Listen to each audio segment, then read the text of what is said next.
सामान्य हिंदी का पेपर है जो यूपी बोर्ड एग्जाम 2026 के लिए सबसे ज़्यादा महत्वपूर्ण है। मेरे प्यारे बच्चों, पूरा पेपर एकदम अच्छे से आंसर के साथ आपको बताने वाले हैं। सेम ऐसा ही पेपर आपके बोर्ड एग्जाम 2026 में पूछा जाएगा। तो मेरे प्यारे बच्चों, आप लोग वीडियो को पूरा अंत तक देखिएगा। यदि आप वीडियो को अंत तक देखते हैं तो मैं गारंटी से कह सकता हूँ कि आप 95 प्लस अंक जरूर लेकर आओगे। समय 3 घंटे 15 मिनट का होता है और पूर्णांक होता है 100 का। यहाँ पर थोड़ा सा निर्देश देख लेते हैं। निर्देश में क्या है? प्रारंभ के 15 मिनट परीक्षार्थियों को प्रश्न पत्र पढ़ने के लिए निर्धारित है। इस प्रश्न पत्र में 2 खंड हैं। दोनों खंडों के सभी प्रश्नों के उत्तर देना अनिवार्य है। तो सभी लोग वीडियो को लाइक करेंगे, चैनल पर नए होंगे चैनल को सब्सक्राइब करेंगे, शेयर करेंगे। चलिए वीडियो को शुरू करते हैं। सबसे पहले खंड का प्रश्न नंबर 1 का है यशपाल की रचना है। सिंहावलोकन, माटी की मूर्तें, जंजीरें एवं दीवारें, चित्रलेखा। तो यशपाल की रचना है सिंहावलोकन, पहला ऑप्शन सही हो जाएगा। जंजीरें एवं दीवारें, ये किसकी रचना है? रामवृक्ष बेनीपुरी की है। ठीक है। माटी की मूर्तें, ये भी रामवृक्ष बेनीपुरी की रचना है। चित्रलेखा उपन्यास है भगवती चरण वर्मा का। इसके बाद मेरे प्यारे बच्चों, प्रश्न नंबर 1 कक्षा है गुलाब राय की रचना मेरी असफलताएं की विधा है। उपन्यास है, नाटक है, निबंध है, आत्मकथा है। तो ये आत्मकथा है। मेरी असफलताएं आत्मकथा विधा की रचना है। किसकी है? बाबू गुलाब राय की। ब्राह्मण पत्रिका के संपादक हैं बाल कृष्ण भट्ट, धर्मवीर भारती, कमलेश्वर प्रताप नारायण मिश्र। तो ब्राह्मण पत्रिका के संपादक हैं मेरे प्यारे बच्चों प्रताप नारायण मिश्र। इसके बाद अगला क्वेश्चन है हजारी प्रसाद द्विवेदी का उपन्यास है। परख है, रंगभूमि है, पुनर्नवा है, तट की खोज है। तो पुनर्नवा, पुनर्नवा डॉक्टर हजारी प्रसाद द्विवेदी का उपन्यास है मेरे प्यारे बच्चों। ठीक है। रंगभूमि मुंशी प्रेमचंद का उपन्यास है। तट की खोज हरिशंकर प्रसाई की रचना है। परख उपन्यास है जैनेन्द्र कुमार का। ठीक है। तो हजारी प्रसाद द्विवेदी का उपन्यास है पुनर्नवा, तीसरा ऑप्शन राइट हो जाएगा। इसके बाद है मैथिली शरण गुप्त की रचना है। संधनी है, रंग में भंग है, चक्रवाल है, पूर्वा है। तो मेरे प्यारे बच्चों, मैथिली शरण गुप्त की रचना है रंग में भंग। और मैथिली शरण गुप्त को राष्ट्र कवि भी कहा जाता है, ध्यान रखिएगा। संधनी महादेवी वर्मा की रचना है। चक्रवाल रामधारी सिंह दिनकर की रचना है। पूर्वा सच्चिदानंद हीरानंद वासेन अज्ञेय की रचना है। अगर आपको इसका पीडीएफ चाहिए तो डिस्क्रिप्शन में टेलीग्राम की लिंक मिल जाएगी, वहां से टेलीग्राम ज्वाइन करेंगे, आपको पीडीएफ भी मिल जाएगा। इसके बाद प्रश्न नंबर 2 का है मेरे प्यारे बच्चों मुंशी प्रेमचंद का उपन्यास है। गोदान है, इंदुमती है, नहुस है, यामा है। तो मेरे प्यारे बच्चों, मुंशी प्रेमचंद का उपन्यास है गोदान। एक उपन्यास और है गबन, इसको भी याद रखिएगा। ठीक है। नहुस नाटक है। नहुस क्या है? नाटक है, गोपाल चंद्र गिरधर दास का। और यामा महादेवी वर्मा का महाकाव्य है। इंदुमती हिंदी की प्रथम कहानी है किशोरीलाल गोस्वामी की। हुंकार काव्य के रचयिता हैं सुमित्रानंदन पंत, अज्ञेय, रामधारी सिंह दिनकर, मुक्तिबोध। हुंकार काव्य के रचयिता है मेरे प्यारे बच्चों रामधारी सिंह दिनकर, तीसरा ऑप्शन राइट हो जाएगा। इसके बाद मेरे प्यारे बच्चों अगला प्रश्न है प्रयोगवादी काव्यधारा के प्रमुख कवि हैं कौन है? केदारनाथ अग्रवाल हैं, त्रिलोचन है, शमशेर बहादुर सिंह है, नागार्जुन है। शमशेर बहादुर सिंह प्रयोगवादी काव्यधारा के कवि हैं। और कौन कौन से प्रयोगवादी काव्यधारा के कवि हैं ये भी जान लीजिए। सच्चिदानंद हीरानंद वासेन अज्ञेय हैं, गजानन माधव मुक्तिबोध हैं, शमशेर बहादुर सिंह हैं, गिरजा कुमार माथुर हैं, धर्मवीर भारती हैं, नरेश मेहता हैं, रघुवीर सहाय हैं। ठीक है। और प्रगतिवादी, प्रगतिवादी में आते हैं केदारनाथ अग्रवाल, त्रिलोचन और नागार्जुन, इसको ध्यान रखिएगा। फिर है तीसरा सप्तक का प्रकाशन वर्ष। तो हम बता दें आपको ट्रिक, तार सप्तक का प्रकाशन वर्ष है 1943। तार सप्तक का प्रकाशन वर्ष क्या है? 1943। दूसरा तार सप्तक का प्रकाशन वर्ष है 1951। और तीसरा तार सप्तक का प्रकाशन वर्ष है 1962। ठीक है। तो तीसरा पूछा है तो हो जाएगा 1962। ठीक है। तार सप्तक के संपादक कौन है? तो सच्चिदानंद हीरानंद वासेन अज्ञेय हैं। इसके बाद मेरे प्यारे बच्चों प्रश्न नंबर 2 का अंगा है पल्लव से अवतरित कविता परिवर्तन के रचयिता हैं। महादेवी वर्मा है, सुमित्रानंदन पंत है, निराला है, या फिर जयशंकर प्रसाद है। तो पल्लव से अवतरित कविता परिवर्तन के रचयिता कौन है? कमेंट करके बताएंगे। इसका उत्तर आप कमेंट करेंगे नहीं। सुमित्रानंदन पंत हैं, दूसरा ऑप्शन राइट हो जाएगा। इसके बाद मेरे प्यारे बच्चों प्रश्न नंबर 3 है। क्या कह रहा है? दिए गए गद्यांश पर आधारित निम्नलिखित प्रश्नों के उत्तर दीजिए। 10 अंक का होता है और गद्यांश के नीचे 5 प्रश्न रहते हैं। गद्यांश को पढ़ करके उन प्रश्नों का उत्तर देना रहता है। तो किसी भी गद्यांश को हल करने से पहले सबसे पहले गद्यांश को पढ़ते हैं। अशोक को जो सम्मान कालिदास से मिला, देखिए अशोक शब्द से पता चल गया कि अशोक के फूल से लिया गया है। वह अपूर्व था। सुंदरियों के असंजनकारी नुपुर वाले चरणों के मृदु आघात से वह फूलता था। कोमल कपोलों पर कर्णावतंसा के रूप में झूलता था और चंचल नील अलकों की अचंचल शोभा को 100 गुना बढ़ा देता था। वह कामदेव के मन में क्षोभ पैदा करता था, मर्यादा पुरुषोत्तम के चित्त में सीता का भ्रम पैदा करता था और मनोजन्मा देवता के एक इशारे पर कंधे पर से ही फूट उठता था। तो अशोक शब्द दिख जाए, कालिदास शब्द दिख जाए, तो आप समझ जाइए मेरे प्यारे बच्चों कि अशोक के फूल से लिया गया है। ठीक है, पहला क्वेश्चन पूछ रहा है उपयुक्त गद्यांश का संदर्भ लिखिए। तो प्रस्तुत गद्यांश हमारी पाठ्यपुस्तक हिंदी गद्य के अशोक के फूल नामक पाठ से अवतरित है और इसके रचयिता हजारी प्रसाद द्विवेदी हैं। ठीक है, आपको इसके लिए 2 अंक मिल जाएगा। इसके बाद है रेखांकित अंश की व्याख्या कीजिए। तो व्याख्या मेरे प्यारे बच्चों किसकी करना है? जिसकी रेखा खींची हुई है, यहां से लेकर के अशोक को जो सम्मान कालिदास से मिला यहां तक झूमता था, इसकी करना है आपको व्याख्या। तो चलिए देख लेते हैं। उनका मानना था कि अशोक पर तभी पुष्प आते हैं जब कोई सुंदर युवती अपने कोमल और संगीतमय नुपुर वाले चरणों से उस पर प्रहार करती थी।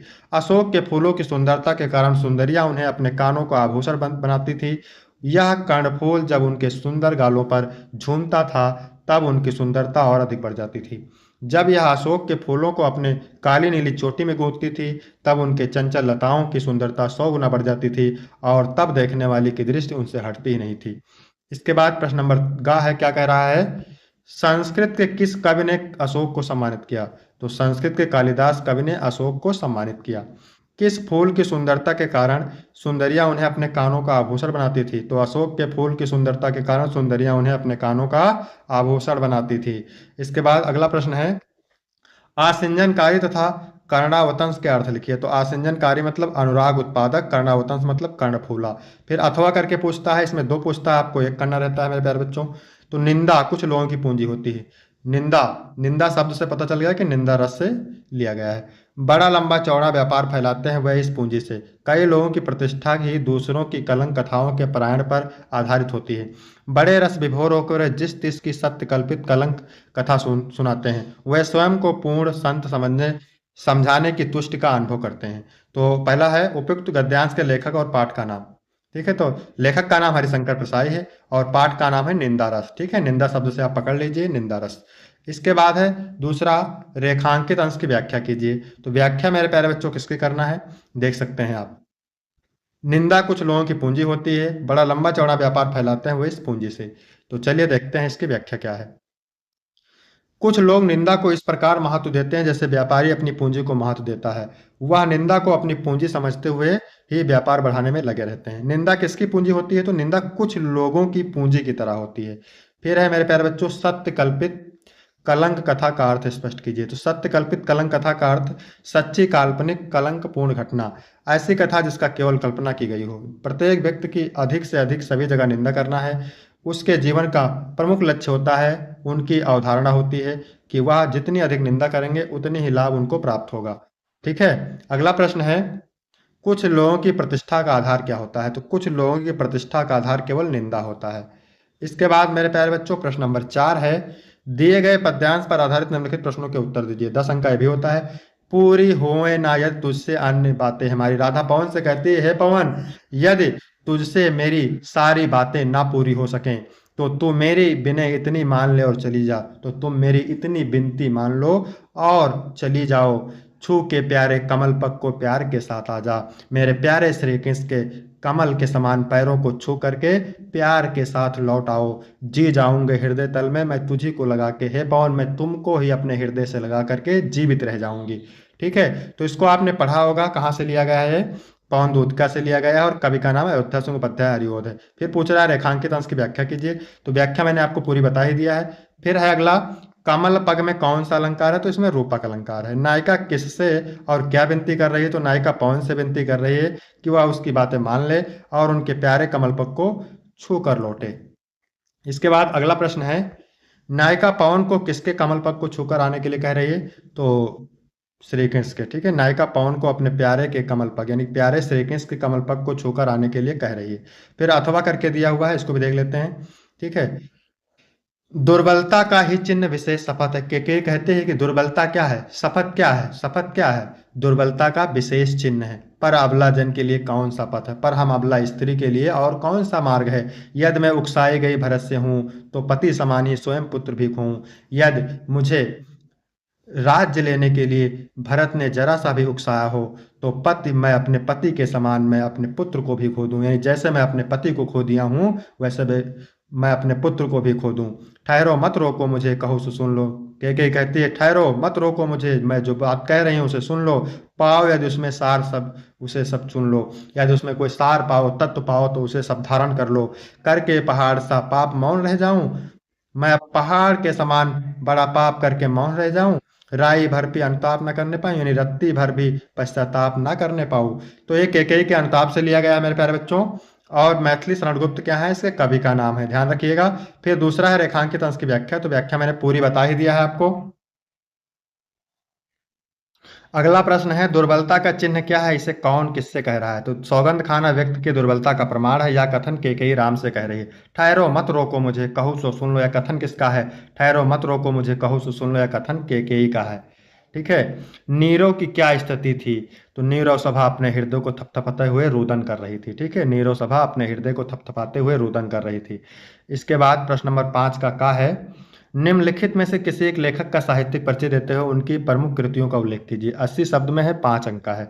हरिशंकर प्रसाई, प्रोफेसर जी सुंदर रेड्डी, हजारी प्रसाद द्विवेदी, तीनों मोस्ट इंपॉर्टेंट है। ऑलरेडी वीडियो इसका अपलोड है, अगर आप कमेंट करके बताएंगे तो हम इसका वीडियो अपलोड कर देंगे। फिर है, कवि का साहित्यिक परिचय देते हुए उनकी प्रमुख कृतियों का उल्लेख कीजिए, भी 80 शब्द में है और 5 अंक का है। मैथिली शरणगुप्त, रामधारी सिंह और अज्ञेय। इसके बाद में है 6 नंबर क्वेश्चन, पंचलाइट कहानी के उद्देश्य पर प्रकाश डालिए अथवा बहादुर कहानी की कथा वस्तु पर सार लिखिए। 80 शब्द में 5 अंक का है। ठीक है मेरे प्यारे बच्चों। इसके बाद 7वां नंबर प्रश्न है, स्वपठित खंड काव्य के आधार पर किसी एक खंड के एक प्रश्न का उत्तर दीजिए। 80 शब्द में लिखना है और 5 अंक का है। तो ये खंड काव्य है मेरे प्यारे बच्चों। ये अलग अलग जिले के लिए अलग अलग खंड काव्य होता है, तो इसको आप तैयार करेंगे। ठीक है, जैसे हम हैं बहराइच, उत्तर प्रदेश के बहराइच से, तो यहाँ पर चलता है श्रवण कुमार। इसी तरह से अलग अलग जिले के लिए अलग अलग खंड काव्य चलता है। फिर है यहाँ पर खंड काव्य भी 50 अंक का है। तो क्या कह रहा है 8 का नंबर, निम्नलिखित संस्कृत गद्यांशों में से किसी एक का संदर्भ सहित हिंदी में बात कीजिए। मेरे प्यारे बच्चों, ये गद्यांश 7 नंबर का पूछता है। ठीक है, 5 अंक मिलते हैं अनुवाद के लिए, 2 अंक मिलते हैं संदर्भ के लिए। मोस्ट इंपॉर्टेंट है ये गद्यांश। संस्कृत से साहित्यम सरसम व्याकरणम चा सुनिश्चितम। संस्कृत का साहित्य सरस और व्याकरण सुनिश्चित है। तस्य गद्य पद्य चा लालित्यम भावबोध सामर्थ्य अद्वितीय श्रुत माधुर्य चा वर्तते। इसके गद्य और पद्य में लालित भावों को समझने की शक्ति और सुनने की अद्वितीय मधुरता है।